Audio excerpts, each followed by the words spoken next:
Tayo na at kumain dito sa Century Seafood ang pagkakain ng mga sosyalen.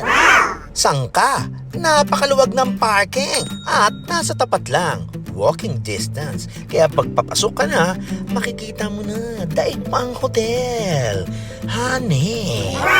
At sigurado, masasarap ang pagkain dito. Kaya simulan na natin, pasukin na natin at lumamon na tayo, guys! Kasalukuyan pong nandito tayo sa Rose VIP para kumain ng sangkatutak na mga sosyalan. Siyempre, ang paborito ni Mang Kulitan, yung duck. Ay nako, kaya ayan, habang hinihiwa niya, kumukuha na si Mang Kulitan. Paano? Matitiis mo nga ba? Napakasasarap ng mga pagkain din Susme, buti na lang, hindi ako ang magbabayad.